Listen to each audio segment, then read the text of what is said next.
Well, we're here this afternoon at Gemini Ink in downtown San Antonio, and we're thrilled to have Terrance Hayes with us. He's our autograph series author, and he's first time in San Antonio, correct, Terrance? That's right. So far, so good. And then we have Octavio Quintanilla, San Antonio's Poet Laureate. I'm Alexandra Kamp, the Executive Director of Gemini Ink, and we're just going to sit around literally in armchairs and couches and have a little poetry chat. Cool. Terrance, we're really psyched, is going to be reading tonight at Trinity University's Laureate Auditorium at 7 p.m. And Michelle Whitaker, another wonderful New York poet, will be doing a Q&A with him. And then we have the amazing John Philip Sanchez introducing him. But we are taking a little bit of his afternoon time away just to have him chat with Octavio and talk a little poetry shop, right? Yes, this is fine.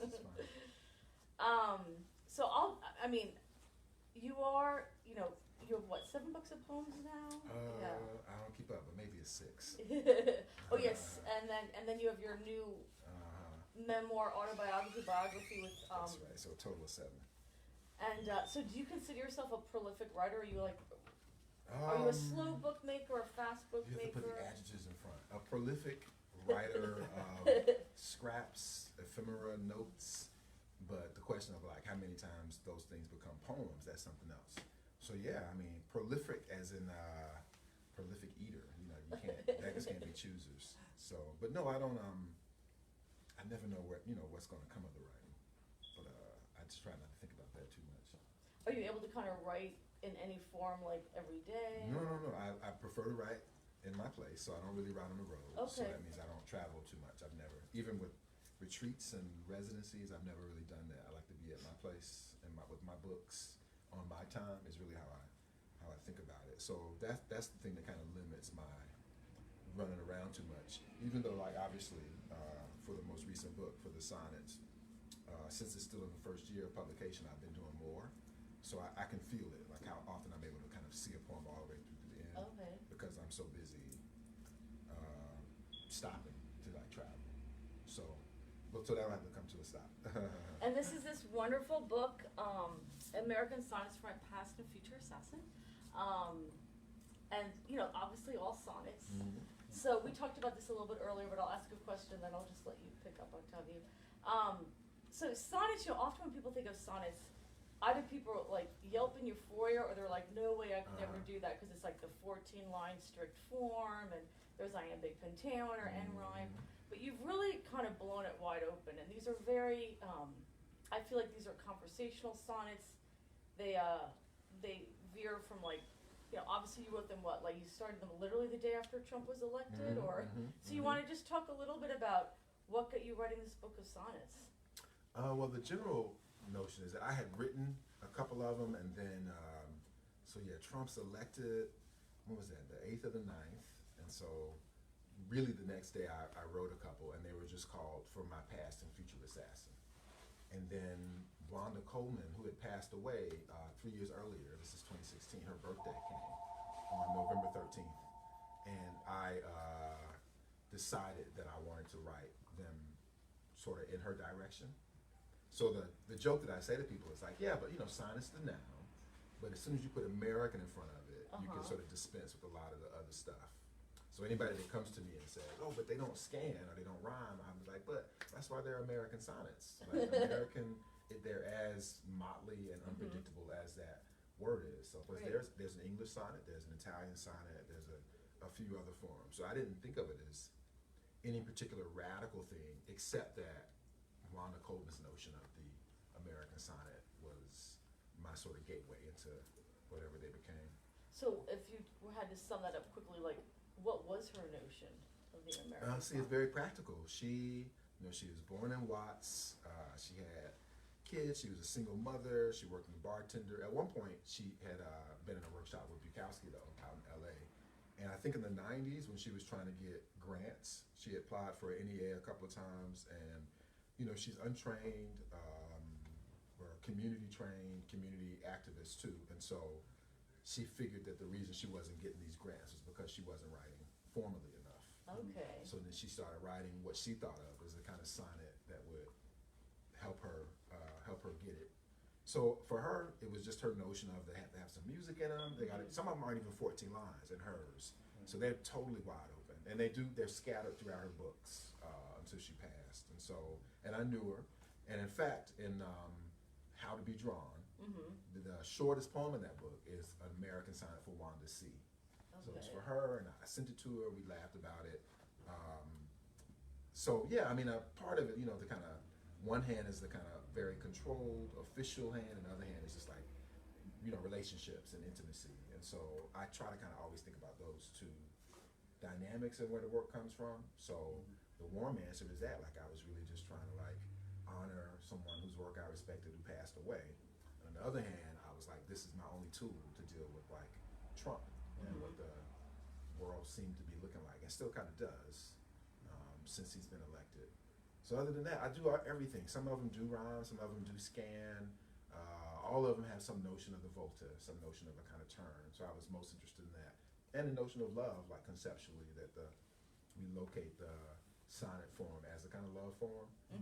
So I mean, after that, I was just running, but that's why they're all over the place. Like everyone is a different definition of whatever an American sonnet is. No, it's great. So what's you know, talking about the sonnet and the form, what's something that the sonnet can do that maybe another form can't? Or See, this is good because this is, I mean, I don't think I thought this consciously of it when I began, but you know, the notion of a volta. So let's say the two things. One thing is that it has to be love. Right. So as soon as I say, oh, okay, so I'm going to write love poems for my assassin or various assassins, that's already a kind of paradox. Right. But the other thing about the term means, like, even if I go into the poem saying, you know, Trump is a motherfucker, Right. by the term at some point in it, You I can have take to it say, elsewhere. yeah, maybe I am too, or Yeah. maybe that's okay, Right. or what does that word mean? So whatever I'm working at in the form, Right. the form requires, and I do, I mean, I teach it this way too, like it does require some kind of change of mind. Right. They all have that in common. So in the Italian sonnet, what is it? The octave, and then the change of mind, Sextet, and then you get a yeah. sextet. English sonnet, 12 lines of one thing, 2 lines. It's really funny to think about, like, conceptually how these things reflect cultures too, because like if you got 14 lines, that's your real estate. For 12 of those lines, you're gonna be like, I'm right, and then the last 2 lines, you're like, maybe I'm not, and then you get out. Question, yeah. But the 8 and the 6 seems more like a little more balanced. Like, Right. I'm mostly right for 8 lines, and then for 6 lines, I'm debating, I'm questioning Yeah, whether I'm question, right. yeah. So anyway, so those kinds of notions, and so I know that sounds like mathematical, but so a lot of the poems I'm working out, like, where am I turning here? Where am I turning? You know? And there's a lot of math in poetry, you know, like in a sonnet. Yeah. I mean, just listening to you talk about it. Right. You know, and I hate math. I know, me too. I was never But good. I love sonnets, and I write sonnets myself too, and I try to, you know, to take risks with it and just. You know what's open them funny up. though is, like, I don't really think I was thinking that there would be that there were sonnets. You know, I remember saying early on to somebody, like, man, I thought I was writing poems. You know, Right. so now, like, if another one of my grad students brings me a sonnet, hey, I wrote a sonnet crown. They keep coming to me. I'm like, man, I'm so sick of sonnets. Right. Even though it's true, like, through all of my books, from my very first debut until this one, and even as I said in the How to Be Drawn book from 2015, my sort of exploration in that book was the long poem. Right. So I was still, you know, all of the stuff, as I said, is one hand is very official, the academic, and the other hand is just my weirdness, the Right. left hand. And so with that, I was like, I need to try to write long poems. Right. So that was the project, which meant no short poems, but I had this one poem. So essentially, in every book I've ever written, there has been a sonnet. Right. And that was the book it shouldn't have been, because I debated, and Yeah. she hadn't passed away at that point. Right. Had she passed away? Maybe she had passed away. Maybe that's why I put it in there. I think maybe that's mostly why I put it in there, because I wanted to, like, get something to honor her, because she had, you know, she died in 2013. So anyway, long story short, I've always had some relationship with it, but no one's ever made a big deal about it. So Right. I've never thought of myself as writing sonnets. I just think of it as, like, you know, putting on a different pair of shoes sometimes. Right. Like, does that mean this is the only pair of shoes I want to wear? Right. But I have found, certainly people are interested in it. But I would say, I mean, yeah, they show up, and it's a cool form to me. It was one of the first, you know, Shakespeare sonnets. First thing I ever sort of was really drawn to, even more than, like, Langston Hughes early on. But I still say, like, oh, poems. Right. I gotta write good poems. They might be sonnets, but I thought I was just writing poems. Right. You know. Is anybody not? I was gonna say, has anybody been pissed off at you for writing sonnets or for, you know what I'm saying? Like making that claim. But that's the American part. So yeah, people Okay, might, so- but I do focus on the adjective. So Okay. I'm saying, when my adjective says, if it's an American Diversity. sonnet, I can do whatever I want to do. Like, Right. however you want to define that Right, notion. So right. that's why I'm not calling them African American sonnets from my past and futures, Mhm. because African American is in American. Right. Everything is in it, you know, in terms of like where we're from. Right. So Southern American sonnets, or like, you know, any kind of adjective you would want to put in front of it, I feel like gets absorbed by our very notion of what American is. I just don't know where else that would be true. Like if we just Right. do all of the other kinds of ways it might be. Like an Italian sonnet, that's a very particular kind of Yeah, notion. It's yeah. landlocked and it has a kind of, you know, however you're filtering it through that. You, as I said, you can kind of even think about So- it in terms of terms. Yeah, so the way I'm kind of hearing you is that you can write your own particular type of American sonnet. Yeah. I can write my own Exactly. as long as that Exactly. adjective. And that's what she did for me. Right. That's what Wanda Coleman suggested too. Like she's like, okay, I need to write something to convey. I have a sense of just so. Here's a woman who, again, bartender, no real training. Even though, as I said, she did everything. She met everybody, but and was irritated too because she was on the West Coast, and you know whatever the West Coast literary scene is, it's like the jazz scene relative to the East Coast. So she was always angry too Right. about people not giving her respect. Right. So for her, she's like, I'm an American poet. I'm a poet too. So she does that. Right. I couldn't really got there without Without- thinking yeah. about her sense of like rebelliousness right, inside of yeah. the genre. So yeah, I mean, I think so. What you're saying is I agree, but I'm saying I got it from her though, Exactly, which is yeah. like, what is an American sonnet? I'm right, you know, a bunch of them. I got a bunch of them memorized. I have been. I usually will say one of hers before I get going, both to remind people where it came from. But I do get, you do get a sense of what I'm trying to do Yeah. if you hear Right. how she does it. So I think I'll do that tonight, Mhm. just so you can see what I mean. It's a certain energy that I'm always Right. trying to get to, that she represents. I think in her, all of her work really, but certainly in the sonnets. Yeah. I was looking online some of the stuff you've been doing with drawings Sure. and diagramming sentences. Can you talk a little bit about that? Like, what's your interest in that? See, now, Whether I it's feel like- poetry or I feel like we gotta open this up because what I really wonder about is your work. As I heard somebody say, "Oh, the work is amazing." So Yeah. I will say for me, and then I would love to hear how you talk about this. sure. I try to do stuff other than writing because I'm so obsessive about writing. That's So a good even, you point, know, yeah. through my years of being married, I was married to a poet, and she always said, you are harder worker than most people I know. Like, having watched how I write, she was just like, it's just so, it's what some people say about like LeBron James in the gym. But I would say, it's how I cope. I'm obsessive with it. So I could burn myself out, and sometimes I Right. do. So it's almost like, I don't think of it as discipline. I just Right. think of it as like compulsiveness that's always been there for Right. as long as I live. And I, you know, so I know I am a hard worker, you know, in other areas. Right. And so it's not like I think she's wrong, but I don't really want to think about it like that. Right. And instead, I'm trying to like do things to get away from it. So there's the art. Right. And there's like, you know, piano or, painting or drawing and sketching. So other than like getting to work on the covers of the books, I mostly just think of it as a way to kind of like not be doing words. Right. So when it's I, like a break from work. yes, but when I was in college and in high school, like that's what I did. I was known as a visual artist. I majored in visual art in college, and I was writing privately. So the only person that knew that I was writing was my English teacher and my roommate, who would see me do it, Right. and maybe a girl or something Yeah, like that. yeah. So when I kind of decided to go into graduate school, it was because first I didn't think I could afford art because I like oil paints. This is why I'm trying to get to where I want to hear what you're going to say about this. It was just too expensive. Yeah. I like big pieces. Yeah. And I mean, I like a little bit of abstract, but I like fairly representational stuff. Like I like Yeah. people, and so I thought I'm not sort of sophisticated enough in my vision of how I would be a painter. I thought maybe my head wasn't big enough for that. Right. So it doesn't mean that I didn't like it, but I went and concentrated on writing. But through all the years, I've always maintained a side practice, and the Right. most evidence of it is usually what. So like this was Yeah. woodcuts. I was doing. I went through a phase where again, Right, yeah. nobody, just me. So I was Yeah. like, I'm gonna learn how to do woodcuts. So I Right. did it, and then the book showed up, and I was like, I'm gonna use one of these woodcuts.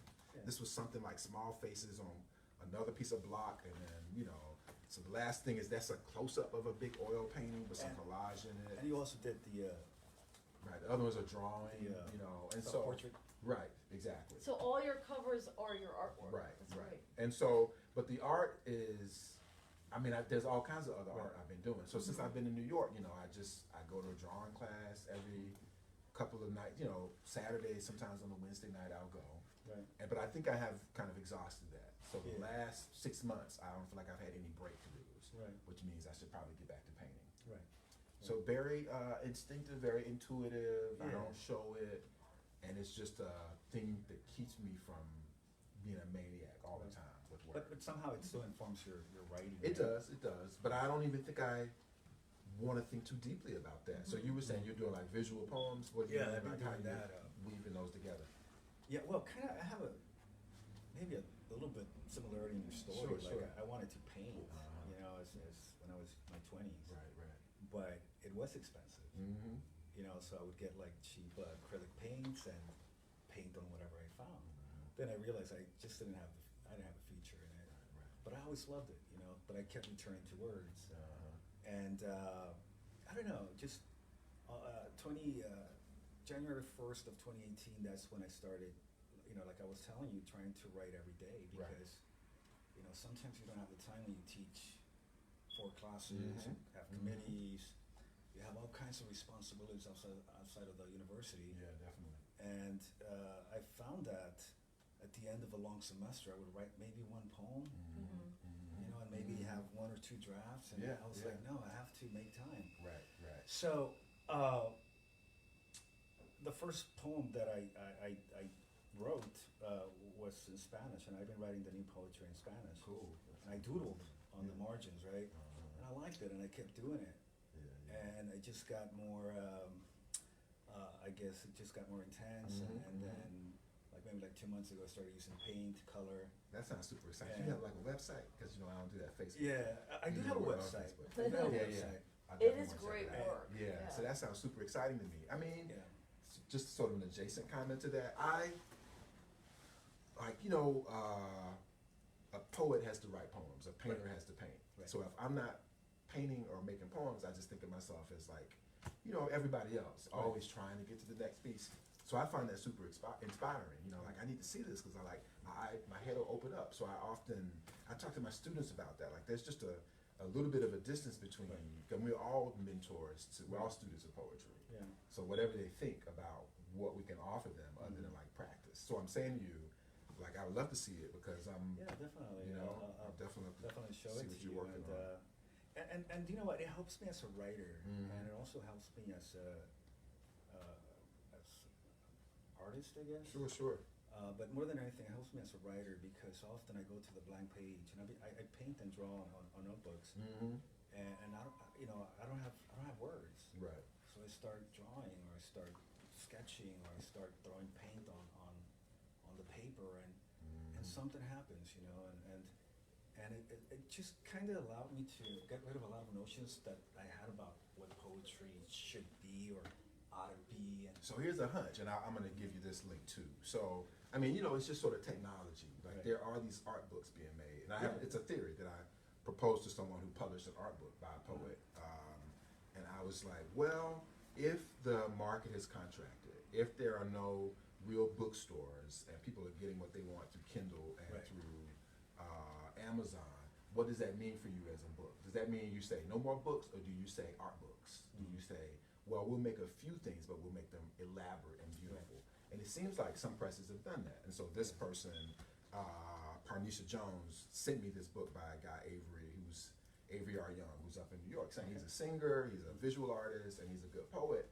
And the book is like, it's amazing. So Yeah. his drawings are super colorful, and I was Wow, like, yeah. well, how much is it going to cost? Yeah, It's yeah. so expensive.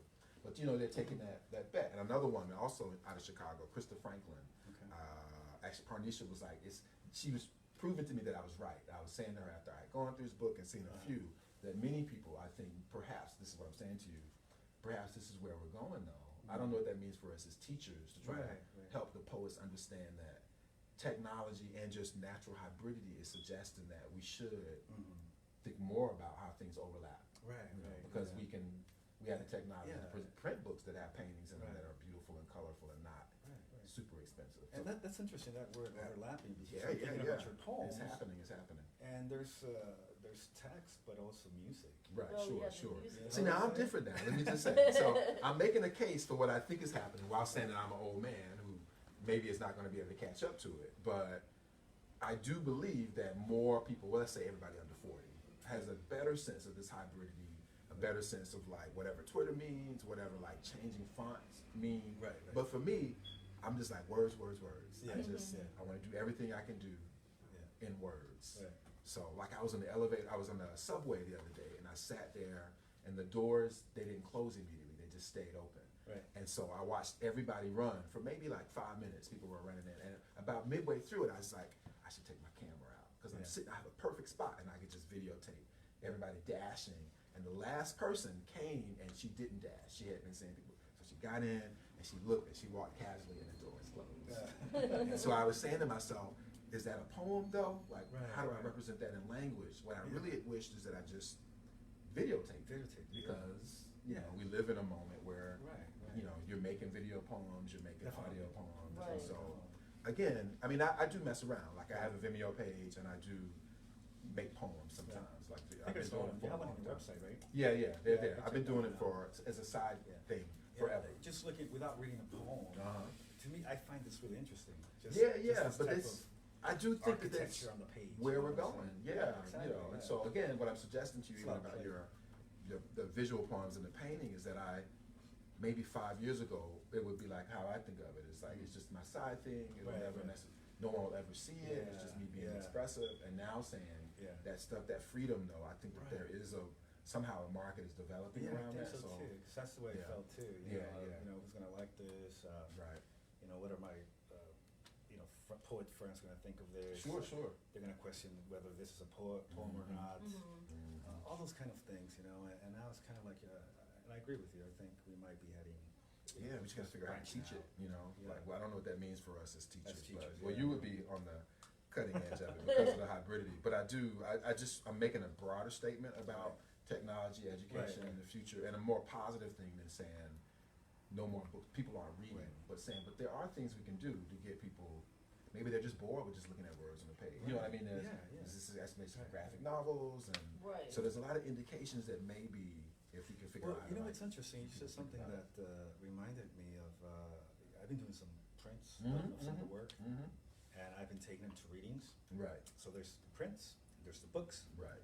and I was telling a friend of mine, hey, People buy the people prints. buy the prints. Yeah. And I said, what do you think? And he's like, people don't want to read; they'd rather just look Right, at something. right, Or, right. you know, a book might be asking too much of them. Sure. You know what I'm saying? Like, Mhm. so that's kind of interesting. Yeah, I mean, do you think there's it's like the something. death? Like, I wonder, like, are people ever going to pick up a 300-page, 500-page novel, or? But I the mean, w- you hear all different arguments because then some people are starved. It just changes For though. books I mean, to it's like the change. transition Yeah. from typewriters to Sure. computers, so they'll just do it differently. Yeah. Like, Yeah. I would be afraid if someone was reading only on their phone. Right. Mhm. But my kid, though, my 15-year-old has a totally different relationship to that. So I sort of can't. So to me, it seems ridiculous that you would read anything on the phone. Right. But I also think that there's people of a certain age that's like, what are you talking about? Like, Exactly. why would you be cutting down trees and reading stuff on paper? Right, right, so, right.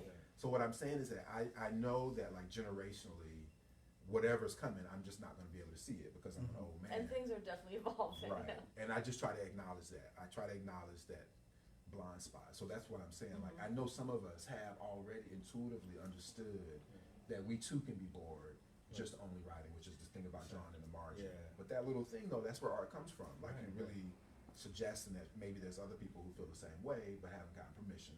Mhm. So you give them permission by like showing them Right. that there aren't these Exactly. clear. So my only question is, I say, you know, because this is all I think about, would be how to teach it.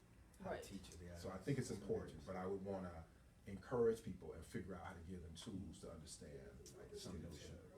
I mean, it's a little bit of an offshoot, but I've noticed, you know, as a poet, Mm-hmm. chapbooks actually, Yes, also. which are like the totally nerd poet Right, love. Like, if right. you're not a poet, you don't even know what a chapbook is. Right. Have seemed to have gotten a little bit more popular Yeah. because, I mean, popular Mhm. because they aren't as long, but they can Right. be beautiful That's right. pieces, and they're not super expensive because Mhm. maybe it's only 20 pages of poetry. Right. and people are really playing it with it. Like Uriwan Noel, the Puerto Rican New York poet I was mentioning to you, like he literally took like vinyl, like the kind of vinyl you walk on when there's rain outside and when you want to keep your carpet clean, Right. made it the cover of a chapbook, took screws, and like That's that's what I the mean about cover art of his books. chapbook. That's what I was saying. The And art so book, it I is do kind think of an it art is- book, but it's coming. so just as a side note, chapbooks have kind of had a little bit of a I agree, but second, it's all like, an second, indication like, wave. of. I Yeah. tend to think, here's a broad statement about artists. People usually think of artists as maybe responding to the times, or sometimes even behind the times, like poetry's old fashioned. I kind of think the opposite. I think that much of what you see happening trend wise, well, we know this is true for fashion, but I think it's true across all of the arts. That usually some of those early trends that become big things culturally are usually first in our community, is what I would say. I mean, I can give you real estate examples, which is like the artists are always the first people to move into the. When we Right. think about gentrification as being rich white people coming in, it's the artists first. They come in because they make it safe. So an artist will come in and live next to a crackhead or whatever and say like it's a good space and I actually want to. I'm not threatened by these people. Right. But once the artist stays there for a little while, there's. Then there's a single lawyer who says, well, this artist, maybe I'll buy this. And then a few years later, it's like a lawyer with kids. Yeah. So what I'm saying is like the And funny thing Starbucks. about most, right.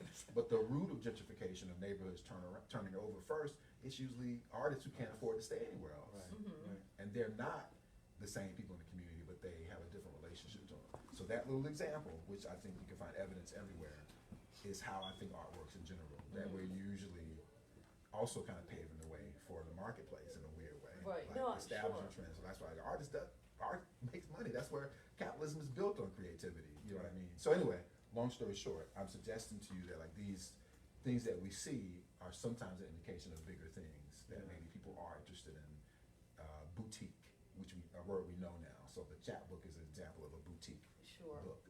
So, but you gotta know how to capitalize on that. I mean, again, as a person who only writes poems, I ain't trying to capitalize, but I am saying to you, I do understand the artist's relationship to like trends, popularity, fashion. So I think of it as an important role, not an old role, and not even just responding to the moment. I think of like the artists are making the moment a lot of times. So I like that line, make artists make. It just made me think about cartonero books. Oh, right. You know what I'm saying? Like these cardboard and they're handmade and they're But that's why, beautiful. yeah, it's liberating if you look at that and you're like, oh, I'm about to do something that's like gonna change everything. Yeah. Versus like doing something that's part of whatever already seems to be a trend. Like that's creativity. So yeah. So I guess I'm saying to you, I mean, I definitely want to see it because I feel like I'm myself gathering data to make this case. Right. And can I say, I had not thought about this before, really. I haven't had this most extensive conversation about something like this, but it is a thing that I've had like half conversations with people about. So this is just another example. Well, it sounds like it's a conversation that's going to keep I think coming so. up, right? I think so. If that's what's happening. Yeah, if you didn't do visual arts, we'd be talking about something else. Exactly. But I Definitely. think it'd be something. Yeah. Well, I guess, this has been a wonderful poetry mid-afternoon chat. With Good, Terrance Hayes and Octavio Quintanilla. Once again, I'm Alexandra Vandekamp from Gemini Ink. This is just a little bit of a preview. Please come this evening to Laureate Auditorium, Trinity University, and we'll be featuring the wonderful Terrance Hayes. He's our autograph series author. 7 to 8:30 or 9, he's signing books. Michelle Whitaker will be also there as another New York poet conducting the Q&A. Please join us, and thank you so much, Octavio, for coming and joining us. And thank you so much, wonderful. Terrance. Thanks We really for It's appreciate so it. weird to be called a New York poet. Thanks. It's been good to be here.